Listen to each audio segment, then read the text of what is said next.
I'ma trust the whole damn process for the record, till we breaking records. Reminisce about the past days, now we rise and fly. Journeys to the sky, azimuth inside my grip, always know the way now. Beauty fill my days now, take it day by day. Sound couldn't be prouder, cause you know we alive. Hey. Hi everyone, welcome once again to In Process, Azimuth Theatre's podcast highlighting artistry and the process of being an artist. Today I have a very special guest with me, somebody who I consider a very close friend, even though we haven't known each other for a very long time. We have worked on many projects together and we've shared many meals together. So welcome to the podcast, Deviani Andrea. Welcome. I'm just excited to chat with you. I would love it if you could start off by just telling us a little bit about your story. Yes. Well, my full name, as a good Latina, it's long. But I go by Deviani Andrea. And yeah, I grew up and I was born and raised in Mexico City. I studied there till college. I finished a degree there in literature and Spanish language. So I know about linguistics and I know about interesting things about Spanish. Yeah, I'm here in Canada because my dad moved here several years ago. So I always had the idea of coming to Canada after I finished my degree. But I had no idea what to do, when to do it. I had no plan. My only plan was to go to Canada. And then, I don't know, I guess I trusted Deviani in that moment. And I thought okay, yeah, I can manage it. So yeah, the first time I spent here a long time was in 2018. I spent maybe 4 to 5 months. I was doing research at the University of Alberta. And then went back to Mexico, finished my degree. I did my research, my thesis. I defended it, and then came back. But that was an interesting moment because I came back in 2019. I spent the summer in Montreal, which was delightful and horrible at the same time. The city is so captivating, but since I don't speak French, it was just really hard to connect. And I'm a person who likes to be around with people. So yeah, I was very lonely that time. And that's the reason why I decided to move back to Edmonton. Because I said okay, the community there is great. They were very welcoming and just really nice people, I also have family here. The boy I like was here as well. So I said okay, yeah, makes sense for me to go there. And at that moment, Alberta was so trendy because we had the highest minimum wage on in Canada. So yeah, Alberta was a good place to be. So yeah, when I came here, I just find small works, in a coffee shop here and that, in retail, just what immigrants call survival jobs. Mm-hmm.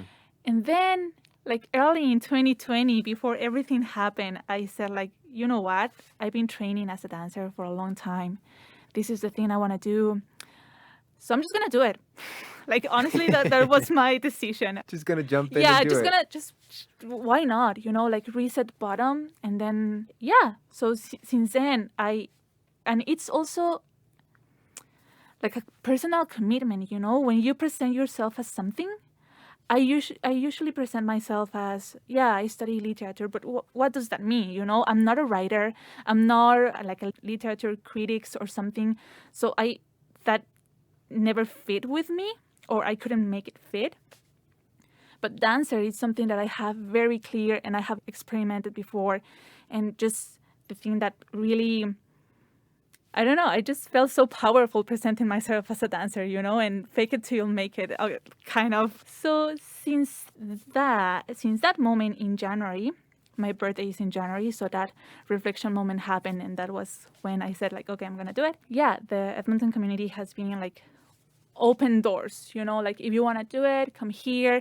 We have a space, we have opportunities. Of course, you have to work and you have to networking and you have to write grants and find connections. But it's something I don't think it will be this easy anywhere in the world, not in Mexico. In Mexico, it's very competitive, not in big Canadian cities. If you go to Toronto, if you it's going to be really hard to make a name from yourself. So yeah, that's the story of how I became an artist here in Edmonton. I love that because especially in this career, like it's never a straight line, you know? It's like I did what I had to, I survived, and now here we are. But I love that moment that you said it's like when you present yourself as something. And there's so much power in the spoken word. Yeah, You know? definitely. Now, getting into your dancing, what was your gateway? Obviously, as Latinx people, dance is a part of our tradition and our culture. However, like, what was kind of that first instinct you remember thinking, I want to be a dancer? This is gonna sound very cheesy, but I was like 4 years old and taking my ballet class, you know. And I remember it's kind of one of my first memories in this life, you know, of me changing my shoes from my street shoes to my dance shoes. And I was like, wow, this is like so nice space, because dance space, it's also very unique, you know. It's totally empty, and that's everything you need. An empty room, you know. Sometimes if you want mirrors, okay, but just you need a space. So that moment was really important. Like I just hold to it. And then I caught my dance career because I was born with orthopedic issues. So I had to go through treatment, you know, maybe like for 3 years I had to wear these very heavy, awful shoes, you know, to correct how I was walking. And the orthopedic says like no ballet, no dance at all. You know, like this is something that you are not going to be able to do because your feet has to recover. And at that moment I was like, okay, whatever, you know, like you're 5 years old. What do you care? So just like you said, being Latino, you're always dancing. Like social dancing it's a big part of who we are. It's a way of life, right? Yeah. And I think it's the thing, one of the things that I really most enjoy of my heritage. But yeah, so moving forward, when I was 17, one of the perks in Mexico in general, and especially in Mexico City, is there are a lot of public arts schools, you know, that you don't have to pay to study an art. Oh, cool. Yeah, it's fantastic. So I entered to Mexico City's dance school to train in folk dance, because I was like, okay, if not ballet, contemporary is weird, so I'm gonna do folk dance.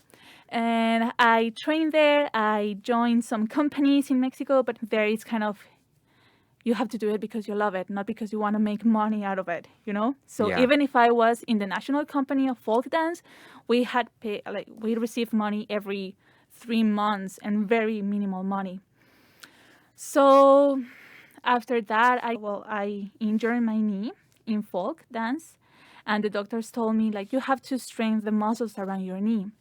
You can do gym, like you can go to the gym, which I did, but after a few months, it gets boring, you know, doing the same thing every single day. Right. Yes, I mean, I like it, but just for periods of time. And then what happened? Oh, yes. So a gym, or also they told me, like, you can do ballet or you can do contemporary dance. And I was like, what? Like, I don't know. But then I asked the orthopedics that treated me several years ago. And he said, like, okay, well, if it's just recreational, of course you can do it, you know, like you cannot do point shoes because of your feet, but yes, let's do it. So my folk injury was the getaway to contemporary dance, you know, that was very soft and very on the floor and not. Eventually I trained in Graham and different techniques. But yeah, that was the story. So I grew up without having an idea of becoming a dancer. And it's weird to start your career later, you know, when you are like a young adult. It's almost kind of like, why are you even doing this? You know, you had to be training since you're a child. But yeah, that's what I did. I mean, if I may, I think it's interesting that you mentioned that it's weird to start your career late, because I also didn't start anything in theater until I was 18. You know, it took me a while to even get into the world. And so sometimes it's like, you have to give yourself that time to grow and to be who you want to be like, yeah, I'm going to do that. Yeah, and I also think that it's hard to say that if you're 17, if you're 18, you're late to begin something. It's just like, what are you talking about? You're on your prime, you know? Like, I believe every year is your prime. You can do everything you want whenever you want it. But being hard on young people saying like, ooh, so you're 15, but you have no experience. So no. I think it's part of the toxic environment that surrounds performative arts. I 100% agree. I think anybody should be allowed to enter this world if they want to, at whatever age they want to. Like being here in Edmonton, Mexico City is a way younger city than Edmonton. But being here, and there's dance groups for what they call mature women, 15 and older, and they are creating beautiful pieces, a lot of expressivity that they developed through the years. Like, yes, maybe a 15 years old has the technique and they can do like huge kicks and whatever, but like to be standing on a stage and delivering this softness and delicacy, I think it's something that you develop. And I don't know, I really like that group. It's called Initial Six. I think there are 6 dancers. So they develop work for their physical capacities, and the spiritual or artistic quest that you get or you face when you are that age, which is very interesting to watch. Totally. So where do you draw your inspiration from for your pieces, or whenever, like you said, you're standing in an empty room, like what is kind of, do you have a process that you like to go to? That's a very interesting question. I will say that as an emerging artist, I think that I'm discovering my own process, I have the feeling or this idea that I want to learn as much as possible, but I also want to share. So yeah, I go to an empty space and then I start moving. I usually record myself and then I just watch it, trying to be not judgmental, like just like, what is my body doing? What are the patterns that I can find? That also happens in the moment, like when you're moving your body, it's like, okay, maybe my body goes towards the right most of the time instead of the left, those kind of things. So yeah, I think that it's the process that I am right now. So answering your question of inspiration, I think from everywhere, because I see good everywhere. And I I'm just walking and look at the trees and I try to, and I don't even try, it's just the way I am. And then after that, I have discovered something that I like. Then I try to discover why I liked it, because I have the feeling that if you question what you like instead of why you like it, you are putting a lot of walls in front of you. So what would you say is your favorite part of telling story through your body? And especially through the movement that your body specifically can offer? That is a question that really talks to my current process, because I question if dance can tell stories and how can dance make it, or do it. Why am I doing those questions? Because one of the books that I love and I recommend to everyone who like to get into the arts dance movement, it's just The Art of Making Dances by Doris Humphrey. Okay. She was a dancer like maybe in the 40s or maybe 80 years ago from the States. And she is very technical. That's the reason why I like what she wrote. But she talks about dance being in connection with emotions, and that telling stories in dance, it's a long process. She writes this example of when you're talking to someone, you can easily say, "This is my father-in-law." But when you're doing that in dance, you have to develop a long piece and trying to make the familiar connections easily understandable. And when you're talking, you only use 5 or 4 words. This is my father-in-law. So it's this, right? Stories or logic against feelings or non-logic, I guess. Like visceral kind of knowledge, Yeah. So I grew up with that idea. But then reading and seeing what people are doing nowadays, it's just like, no, dance can tell stories. And right now I'm obsessed with 2 dancers. One is pretty old and she's dead, and she was German. Her name was Mary Wingman. And what I like about her is that she worked most of the time in solo, and she created stories, like character stories. Maybe it's not like, okay, the character starts here and goes here, and this is the adventure, or blah, blah, blah, but creates a character that just that character can invite you to the world, you know? Mm-hmm. She has this dance called the witch dance, and it's just magnificent. It's 2 minutes, but you get a real feeling of what kind of magic that witch uses, you know? So yeah, I'm very inspired by her and by telling stories through dance that way. Yeah, and the other artist, they are a local artist called Tia Ashley Kushnirok. I recently listened to one interview that they did, and they talk about, yeah, how can dance create stories, and maybe it's not like a traditional story, but they are talking about the stories that happen to you, you know, like inside of you, and how can movement recreate that. So I highly recommend that interview. I don't remember the name of the interview, but Tia Ashley Kushnirok is the name of the artist. Well, that's perfect. So this is a very much like a RuPaul question. You know, it's like if you could talk to yourself as a younger artist, or if you could share something with younger artists who are maybe just starting their journey down this career, is there something in specific that comes to mind that you'd love to share with them? Yeah, maybe two things, and one is related to the other. As long as I can remember, something that really stopped me for saying I'm a dancer early in my training was that fear of, like, financial fear, you know, like in Mexico, everyone was like, you're gonna die, you know, you're gonna starve yourself to death if you dedicate your life to the arts. So I didn't have the support to really go for it until I moved to a place, Edmonton, where financial stability can be more like easily achieved in comparison to Mexico City.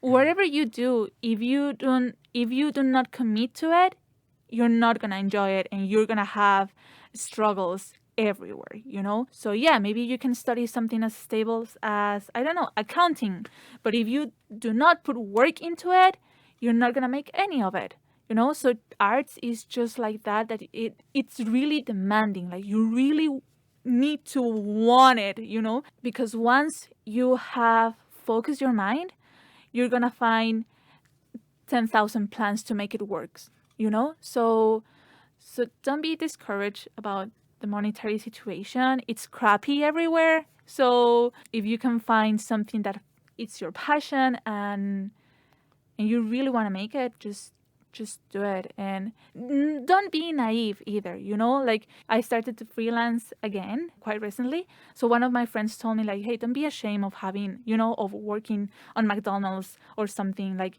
to have a part-time job, because she told me this is kind of the way you make it work at the beginning, you know? Yeah, sometimes you can make a lot of money with arts, you know, to have 3 projects in a month or something, and that's the dream. But sometimes you go 3 months without any projects, so what are you gonna do there? So yeah, just be smart, be practical. Don't marry to an idea. Like, oh yeah, the artist life has to be like this or like that. But yeah, just don't miss your objectives and the things that you want to do.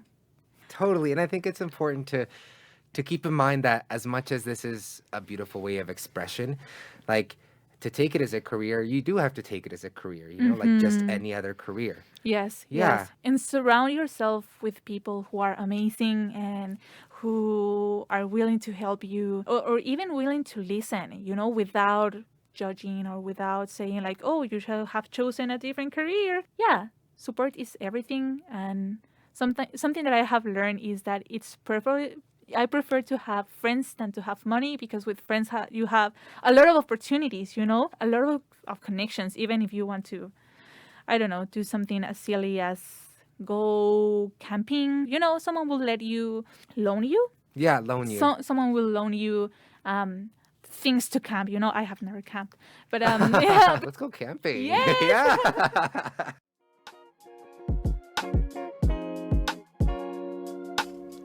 The In Process podcast is brought to you by the Canada Council for the Arts and Azimuth Theatre's Traversing the Azimuth multimedia branch. It's our aim to continue to introduce and deepen the relationship between our community and the artists within it.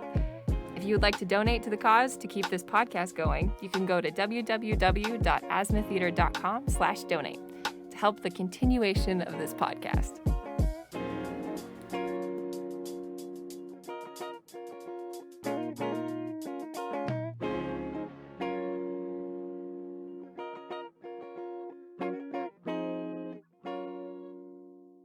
How do you think we can continue to bring new air and new exploration into these old art forms that we practice in? I think about theater and dance specifically because you're a dancer. These are older art forms that come with their own systemic values, come with their own systemic setups.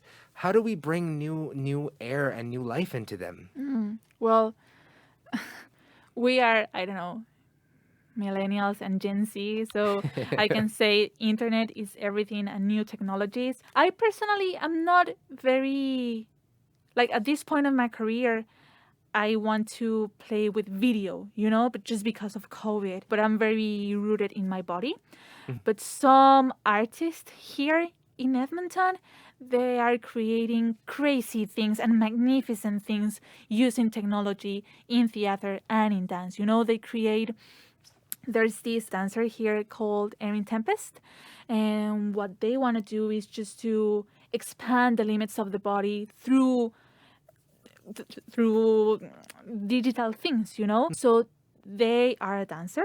Yeah, they train as a dancer, but they work with projections. And what I really like about their work is that they create a very immersive space, So yeah, you're looking a body dancing, but you're also hearing all this noise and with all these lights and smoke, it's just something very interesting. It's something that it's an experience. And I think incorporating these new technologies brings back that eagerness to see something live, because being on Zoom, it's so comfortable, like, okay, yes, I'm going to catch my friend's show streaming, okay, which is nice as well.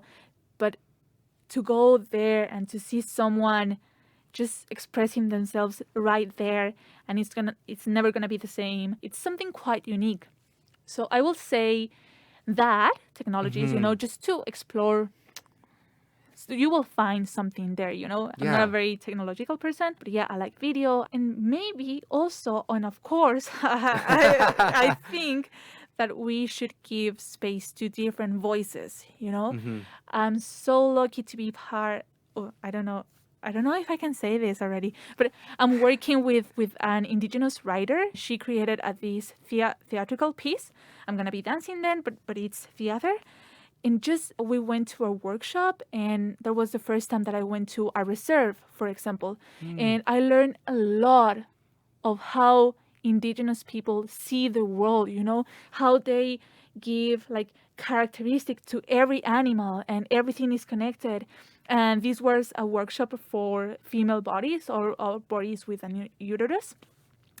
So how they relate to that, and everyone, like male or female or variations in between, they are very connected to this quote unquote femininity because we all come from womb, So I was just, wow, my mind blew that moment. And I think it's a very weird, a unique opportunity. Like, I don't know if everyone here in Edmonton even has had that opportunity. So I will suggest just to bring different voices. Like, if you want to tell a story from the Black community, talk to someone who belongs to that community, or Asian communities, talk to some, people. Sometimes we believe that, no cultural appropriation, but most of the times people are open to share what they do, and what they believe. And I don't know, I just think that if you're interested in something, and if you want to work with that something, for example, right now I'm very in relation with Afro-Latino beats. So I'm not Afro-descendant, but yet I'm learning about the story and learning about the bad parts of the story, history, sorry. So yeah, just open your ears and your heart and talk to someone who looks different than you. Mm-hmm. And I mean, as artists, we should be striving for representation in the most purest form, right? And what's better than starting off with like the actual, I mean, I hate to call it like the source, but it's like go talk to the person who lives that experience. Yes, Get yes. that knowledge so that then you can represent it purely, you know? Because a lot of misunderstandings happen because you guess. Oh, I think that person who grew up in poverty will want to have this. And no, what they want is just like, clean water or something so basic that you cannot see unless you talk to that person. Totally. But all Go ahead. No, Yes, please. yes. Sorry, since we were talking about interest in Latin American music for this piece, and also to talk with people with different experiences, I would like to talk about this music that it's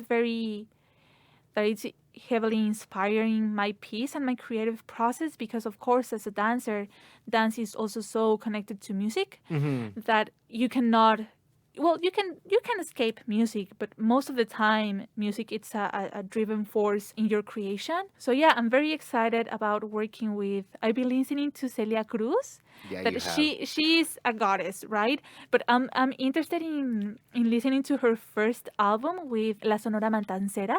So in that album, I think it was from the 62 or 58, something like that. You can really appreciate the Africans roots in Cuba, right? So yeah, you listen to merengue, you listen to salsa, this very Latin, very hype music, but some songs are very like Africanish with the drums and just the way she sings. It's so interesting to listen and to see how connected we are to that continent, that sometimes we forget about it. And like, yeah, my Spanish ancestors, but also like we have that seed in our culture, even if we are not like physically, we don't resemble them.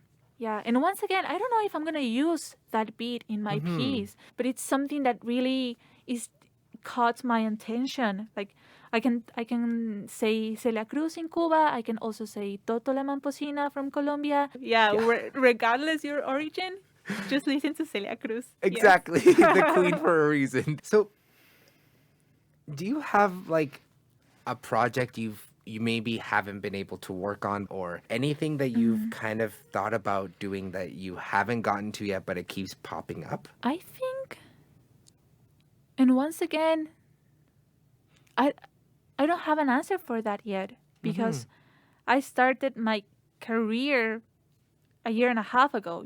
January 2020, and Yeah. it was like crossed by a pandemic. But something that I would like to share is that I took this amazing workshop with Christopher House, and he is a big name in Toronto, right? And in the Canadian dance community. And in this workshop, we work with, I also have to mention BAM Center for the Arts because they gave me a grant for that workshop. So thank you, BAM Center for the Arts. Well, yeah, in this workshop, we work making decisions fast and working with the first thing that attracts you, because sometimes we say like, oh yeah, I want to do this, but no, there's not enough there, so I should move on. Or with, just like I said, we put walls to our own desires. But yeah, since I took this workshop early when I was building my own image to myself as a dancer, and I had this input of, yeah, you can work with the first idea that comes to your mind. You don't have to go, like, eventually during the process, you will have to go deeper, but you don't have to prove to anyone that initial idea or that initial feeling, or just because you want to work with a color that makes no sense or has no intention or has no depth, So yeah, right now, connecting to your question, there is no recurrent theme already. I think it will eventually come. And also something that I learned from that workshop, Christopher House is amazing, but one thing that he used to say, and I didn't understand at that moment because I hadn't started to create something, he called it the violence of making choices. And I was like, yeah, whatever. But then when you are developing something, you want to do everything. Like, oh yeah, this idea is cool, and this. but then you have to choose. Like, okay, you are not gonna create a dance that it's 3 hours long. You know, you're not gonna be on stage that long. The audience will drop dead of boredom. You know, so yeah, it's also that maybe that's the reason why I like to start small, because you grow, and then it's easier to go small again, to make decisions. I love this idea of the violence of making choices. It harkens back to something I've heard in my past, which is in writing. There's something where it's called kill your child. Oof. I know, sounds super Yeah. but it's the idea of like, this thing you write is your child and you're Yes. gonna love it. But as the creator, you also have to, again, with making choices, you have to look at it and be like, okay, does this not work? If it doesn't, cut it out. And it's a subtle process, you know, like, because maybe this doesn't make the story move forward, but it's important for the context. So yeah, making choices is not easy, but it's something that as a creator you have to do. And I think as a business person or as whatever you're doing, you're a human being, you know, you have to make choices once in a while.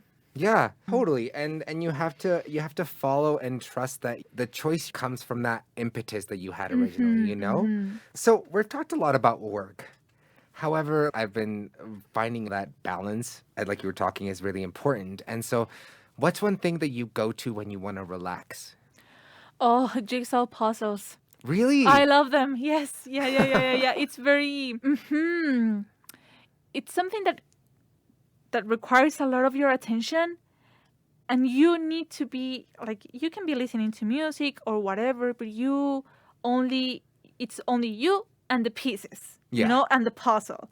And I can spend hours there, and it's very calming. I realized that this summer, because it was a crazy summer, you know, super busy, because after a year of pandemic, you will just want to say yes to everything.